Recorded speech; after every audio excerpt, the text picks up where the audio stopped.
안녕하십니까. 이번 시간에는 신라불교의 가장 뛰어난 업적 가운데 하나하고 오늘날까지도 온 국민의 사랑을 받고 있는 불국사와 석굴암에 대한 말씀을 드리려고 합니다. 사실 불교를 전혀 몰랐던 이들도 중학교나 고등학교 다닐 때 수학여행 다 한 번씩 다녀오셨을 것 같고, 또 지금도 박정희 대통령 때 복원이 돼 가지고 조금 경박하다라고 하는 그런 평은 있지만은 굉장히 아름다운 사찰 가운데 하나로 꼽히고 있는 그곳에 대한 말씀을 드리려고 합니다. 우선 이 두 토함산에 있는 아름다운 절을 완성시킨 인물은 김대성이라고 하는 인물입니다. 삼국유사의 기록에 보면은 대성효 이세부모라고 하는 그 조그마한 그 챕터가 있습니다. 김대성이 전생과 금생의 두 부모를 모셨다라고 하는 이색적인 기록인데, 그 기록에 따르면은 이 사람은 경주 모량리 출신의 사람인데, 그 모량리에 아주 어린 이 사람으로 김대성이라고 하는 사람이 살았는데, 어렸을 때 아버지를 여의고 홀어머니와 두 모자가 살았다고 합니다. 참 두 모자가 가난하지만은 정직하고 참 많은 사람들의 아낌을 받는 이였는데, 이제 어느 날 이 워낙 집이 빈한하니까 대성이 밖에 나가서 이제 그 품팔이를 하고 또는 등짐을 메고 장에서 팔아서 근근히 그저 하루하루의 양식을 이제 얻곤 했는데, 그 김대성이 출타한 사이에 어떤 스님이 와서 노모 혼자 계시는 그 오두막집에 와서 시주를 좀 해달라고 부탁을 합니다.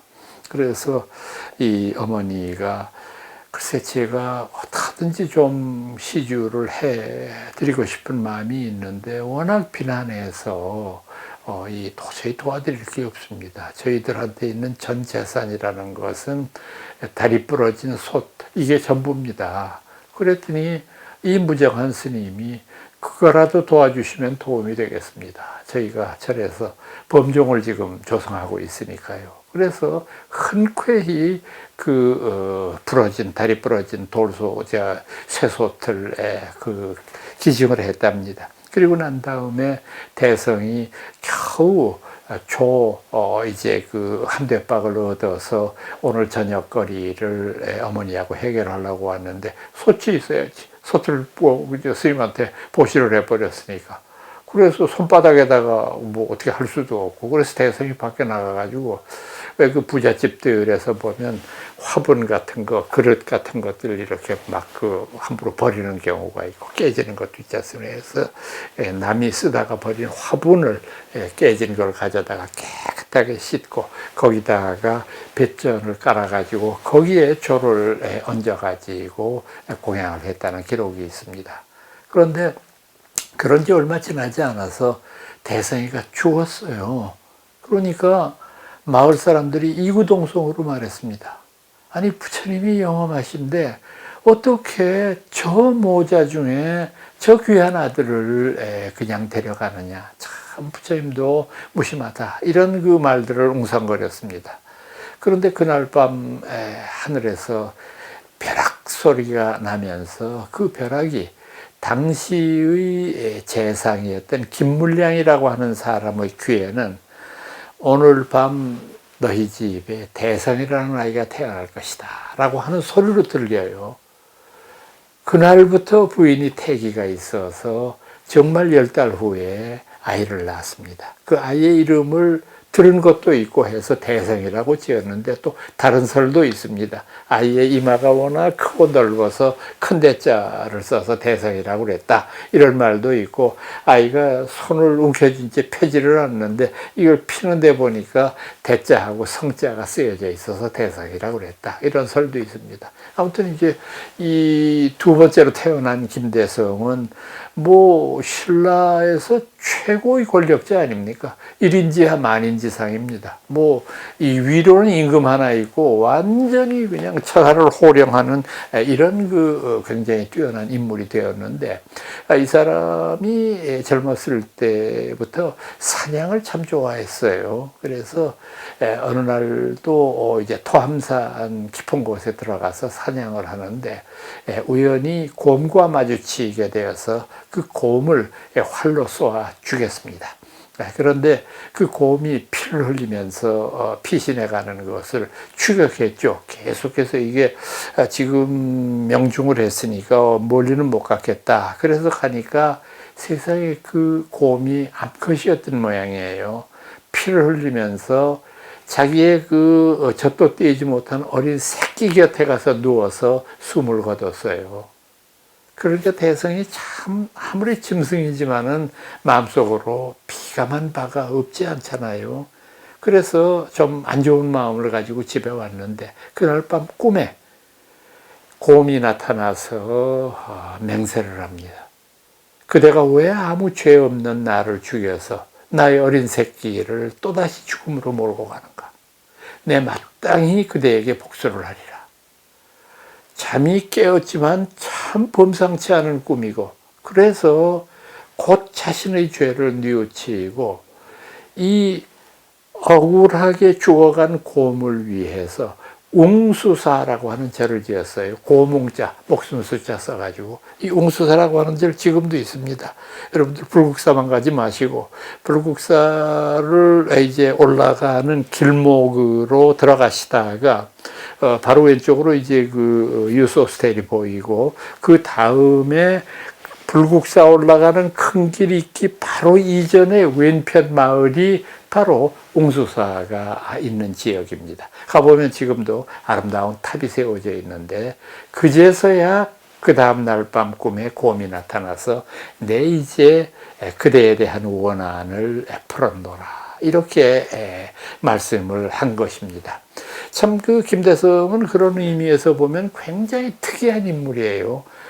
당신의 전생 부모였던 그 호르머니를 모셨고, 동시에 지금의 현세 부모인 김물량 내외를 또 부모님으로 모셨으니까, 그래서 이분이 당신의 전생 부모, 그 홀로 된 노모를 위해서 지은 절이 석불암, 이 석불사라는 절인데 지금 석굴암이라고 부르는데 본래 이름을 찾아 드려야 된다고 생각해요. 석불사라고 하는 절을 지었고, 그 다음에 현생의 부모를 위해서는 불국사를 지었다, 이렇게 되어 있습니다. 그러니까 참 그 이 두 절은 내력도 상당히 기이하지만은 또 김대성의 그 원력이 온 신라 국민들의 마음을 다 합해진 것과 같은 그런 아름다운 내력을 가지고 있는 사찰입니다.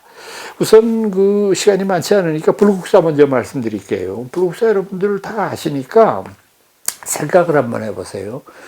불국사를 이렇게 오르시면은 매표소에 있는 부근에서 이렇게 휘돌아가서 굽어 들어야 석가탑 타보탑이 있는 불국사의 본전으로 들어가지 않습니까? 그래서 거기에서는 왼편, 서서 올라가시는 분 입장에서는 왼편으로 보면은 바로 청운교 백운교 다리가 있고요. 그 청운교 백운교 다리 위에는 범종루라고 하는 누각이 현판이 보이는데, 이 지금 말씀드린 청운교 백운교 다리는 33계단입니다. 이 33계단이라고 하는 것은 33천을 상징하는 거죠. 우리 불교의 세계관에 의하면 우주가 33개의 하늘로 구성이 되어 있으니까.